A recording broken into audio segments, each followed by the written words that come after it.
I'm Ruth Ann Zettner, and I'm here at the Zen Zone. I just got done teaching, so I'm still pretty warm. If you're going to try this posture at home, you would definitely want to be warmed up, especially through your hips. Some people call this figure eight, crazy eight, whatever it is. It's a posture, though, that I might, or someone might just throw into a class, but it's also a posture that it's challenging. It is. You want to, your hip mobility is really important with this one, and flexibility, and then really knowing where to kind of put your hands. So if I were just, if I hadn't gotten done just teaching a class and coming into this, maybe I would just do some hamstring stretches or different things like that. But to start out with this posture, I would usually, I just come into taking your hand on the outside of your foot, lifting with the chest on the inhale, and then kind of move through this. This is going to kind of help as you bend the knee, open up through this side part and change a little bit more of the pattern of your fascia. Let's just try the other side. I'm just kind of doing these right now, also just to be a little bit more prepared to move into the posture. And just open this up. So when moving into a figure eight, a lot of times there's a couple different ways to get into it. So I'll show you how I would get into it. With it, I would start out by setting up through my hips, taking my left ankle underneath my right knee, because this sets up my spacing on the side. Also, I can kind of feel where my pelvis is. Really nice, and shoulders are down, everything's strong. My left hand is going to cross over onto my right foot and hug your right knee in towards your armpit. If right here your flexibility is you're kind of rounding, you're forcing it, that's kind of where you need to stop. Don't let that ego come into play, because as yogis, that's where we could get hurt. So go along with it. If we feel really good here and we've got that space in the back of the hamstring, the next option would be to take the right shoulder through, and maybe your right knee might set on top of the right shoulder or your tricep, and then open this up into compass. Maybe gaze up, move a little bit, notice how that feels. Do you have to be able to do compass to move into figure eight? No. I just like to move into that, because then I know for myself and for my own body that my hips don't lie and they be ready. Now, with the back of the knee, it might sit on top of your shoulder, it might sit on top of the tricep.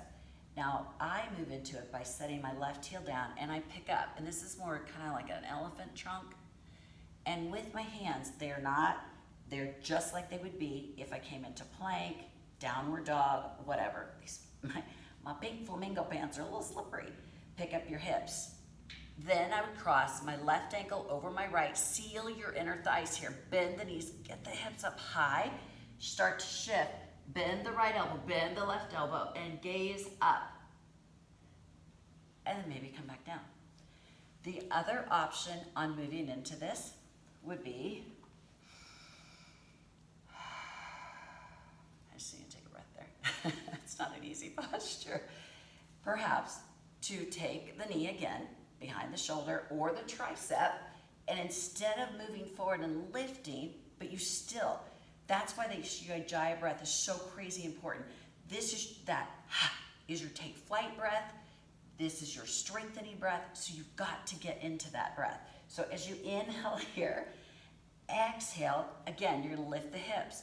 But you can also start out with your butt on the ground, your assets on the ground, cross your left ankle over the right.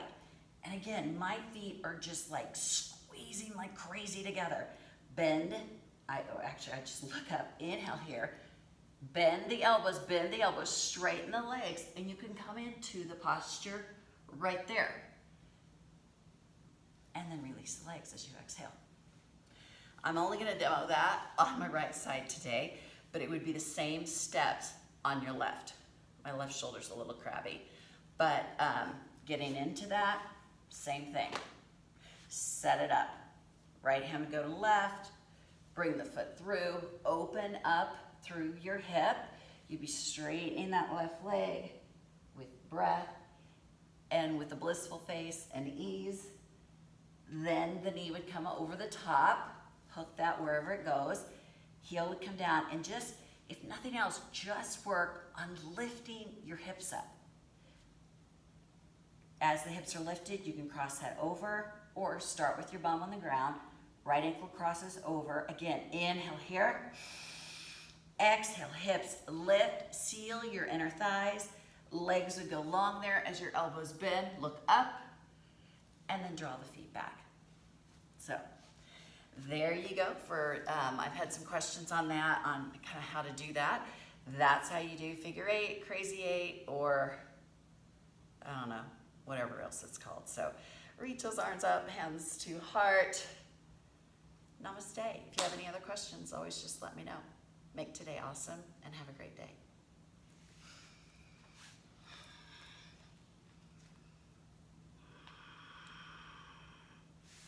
And if you're wondering, these pants are from Carbon 38, and they're pretty awesome. They stay up, like almost up to where, if you wear a sports bra, up to your sports bra